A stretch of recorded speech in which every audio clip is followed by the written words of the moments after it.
You're starting smart with the best conversation in the Valley. CBS 5 Morning News. Welcome back. It is 5:54 and we're talking about bullying this morning because it is such a problem. October is bullying awareness. And we brought in Pam Bauman for Mask the Magazine and then Jacob Zellman, who also works for the magazine, but you have a personal story to share. You were a victim of cyberbullying when you were only in high school, and you're sharing that story now. Correct, yes. So I was cyberbullied when I was 15, just into high school. I had my own organization to promote bullying awareness and bullying education for parents and kids. And in a turn of events, I became cyberbullied when my face was printed in a UK publication.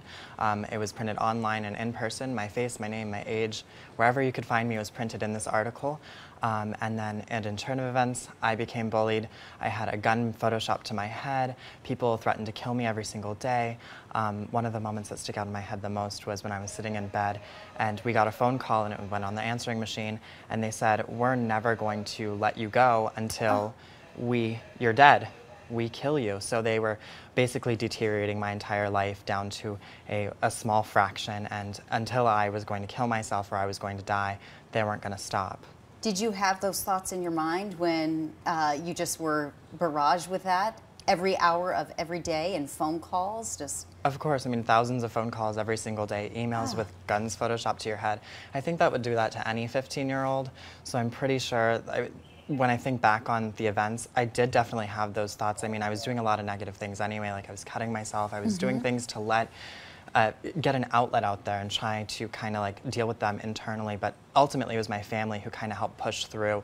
My dad was very much against me kind of going under the radar, right, because he's like, you need to show your strength, you need to show, what you can do, and you're making a positive impact in the community, so you need to pull through with this. So you mentioned some of the voicemails being left on your family answering machine, but you also went to your parents. Yes. And shared how bad it really was. And Pam, we talked about this. Not every child, not every teenager is willing to go to mom and dad and ask for help. Well, is it they're shameful of it? What is it? There's a few different reasons, and we, through our school programs, talk to thousands of kids a year. And the theme is we don't feel comfortable going to our parents. One of the reasons is they feel that they won't believe them. I get that one a lot. I get, if they're being cyberbullied, they're going to take away my technology. They'll take away my phone. They'll take away my computer. And Jacob is so lucky to have been able to go to his parents, but he knew he could. Right. We as parents need to let our kids know we do have your backs. We won't judge you. We'll work this out together.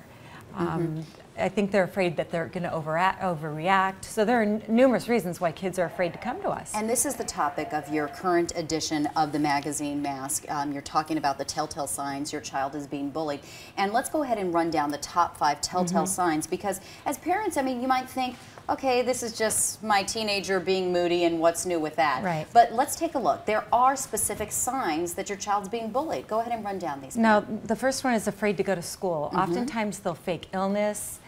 They just don't want to be there. If they're being bullied at school, they just don't want to be there.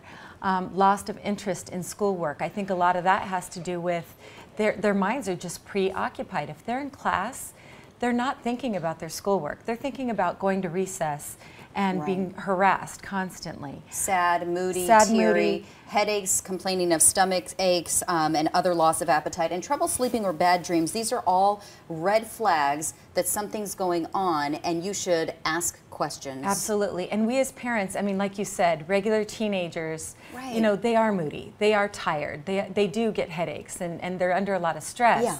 But we as parents need to know this is a red flag. And if we're always talking to our kids, then it's going to be more comfortable. We're going to understand when there is something going on with them, and they will be comfortable telling us. And it just blew my mind reading about and hearing Jacob has a video diary kind of online that's a link in the magazine, and it kind of shares a little bit more of the story. But international phone calls, unbelievable. Yeah. They're continuing the conversation on their Facebook page, and the first 5 people to comment on their Facebook page will get a digital version of our mask bullying issue. Okay, we're going to put a link on our website, cbs5az.com. Click the morning show webpage. Thank you both for coming here to share this story.